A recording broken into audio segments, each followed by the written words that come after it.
It is so dangerous to be among the people that doesn't love you. It is so dangerous to be in the house with a man that doesn't love you. It is so dangerous to be in a building with a wife that doesn't love you. It is so dangerous to be among a family that doesn't love you. It is so dangerous to be in a class or among the category of people who doesn't love you. Yeah, welcome to my channel. My name is M.O Olaigbala. So on today's weekly teaching, I will be teaching you on the topic that says it is dangerous being with those that hate you. And I will be reading from the book of Genesis chapter 33 verse number 1 and number 2. Hear what the Bible says. It says, and Jacob lifted up his eyes and looked, and behold, Esau came, and with him 400 men. And he divided the children unto Leah and unto Rachel and unto the 2 handmaids. And he put the handmaids and their children foremost, and Leah and her children after, and Rachel and Joseph innermost. That's Genesis 33 verse 1 and 2. Now, do you notice what happened in this place? You might have been reading this place and yet you don't understand. Now let me shock you. You know, this is when Jacob was actually returning back to his father's home after he ran away from the face of Esau, when he has took his birthright and also robbed him of his blessing with the cunning activities of Rebekah, their mother. Are you getting it? So after he has sojourned for so many years in Laban's house, his father-in-law, and he has been deceived and cheated by giving him Leah when he worked and served because of Rachel. So after the whole scenario and all those things, he now got to a point that he asked his father-in-law that I want to go and provide for my house, I need to go. And then, because Leah was given unto him, because it is in their own doctrine that the elderly ones must get married before the younger ones, and Rachel was the one that Jacob loved. Don't forget that he loved Rachel, but they gave him Leah after his 7 years of service, which he used as dowry.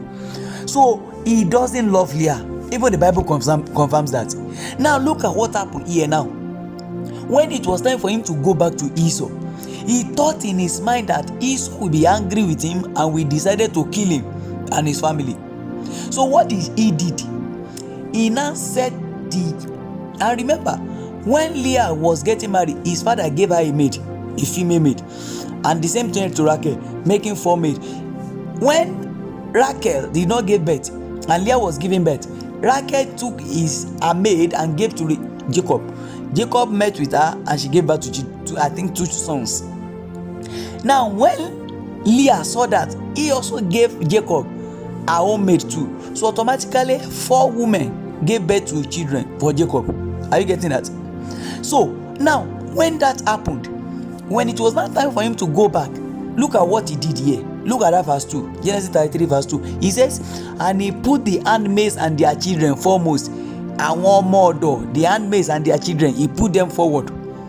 Now Leah and her own children followed them, and then he now put Rachel and Joseph behind. What is that calculation? You might not know, but let me tell you. His calculation was, if Esau should get angry with his 400 men and decided to kill me, because if you read verse 3, the Bible says, and he passed over before them and bowed himself to the ground 7 times until he came near to his brother. So what he was doing is calculating is that if I should go ahead and my brother decided to attack and kill us, before he will kill me, kill the 2 maids and their children, kill Leah, Rachel and Joseph will have escaped, because those are the ones he loved. Can you see that? Are you watching the drama? Are you calculating it? Are you joining the dots together? So now when I was reading this today, it just occurred to me that this is one of the reasons why it is very, very dangerous to be in the house or in the company or in the congregation of those that doesn't love you. Because anyone that doesn't love you, peradventure the love of God is not spread abroad in their hearts, and it could be dangerous you being with them. They can decide at any time to injure you and nobody will be able to plead your cause. They can decide at any time to kill you and nothing will happen. They can decide at any time to treat you anyhow and nothing will happen. Take a look at Osinachi. It's a very bad and a very terrible and painful example. Look at how she suffered in her husband out till death. And there is no assurance that there is anything that will come out of it. Are you getting it? So if you find yourself in a marriage, in a company, in a business, in an organization of people that doesn't love you, people that doesn't hate you, my dear, it is very, very expedient of you to go to God. If there will be permission for you to do what? To separate yourself, at least be a little bit far from them. Because you being with them can lead to your death. It can lead to your destruction. If a man that claims he knows God can do this kind of thing, look at what he did. He put the maid in the front, followed by Leah, and then he now put the ones he loved behind, meaning that anything that will happen, let it happen. So what he was saying actually was, anything that will happen, let it happen. Oh, these ones must not die, because he had calculated it that even if his brother want to attack them, by the time he started attacking from him, you know, you want to defend as a man, you want to fight. So by the time Esau preferred against him, he will prefer against the maid and their children too, and then he will prefer against Leah and her children too. Before he could prefer and get to Rachel and her only son, she would have escaped. That is the calculation of Jacob. But thank God for Esau, because God had already met with him, God had blessed him, and he has become a new man. He doesn't have it in mind to do him any harm anymore. So when he now go ahead to bow down with him, everything was settled. But why am I bringing this to you? The reason why I'm bringing it to you is because there are so many of you trying to cope in an organization, in a place where they don't want to see you at all. Please, I beg of you, run for your dear life. If you should die before your time, God will not hold you guiltless. That is one of the reasons why you must be extremely careful. Be ready to give gap to anyone that doesn't have the love of God in your life, for your existence.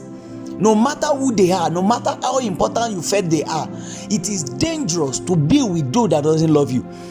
When you are in a place, even if be it a church of God, if you discover everybody does not want to see you, everybody does not want to hear you, everybody does not believe in you, everybody are against what you believe, it is better you run for your life. I pray the Lord will continue to safeguard us.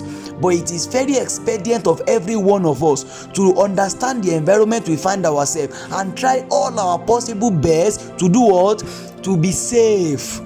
Because when God decided to fight for you, and then you yourself, you are not taking any step that will give God the opportunity and the chance and the enablement, you might find yourself to be blamed at the end of the race.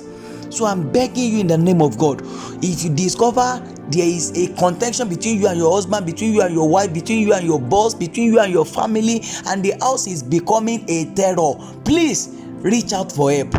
You can reach me through the number showing on my screen. God bless you. Remain blessed.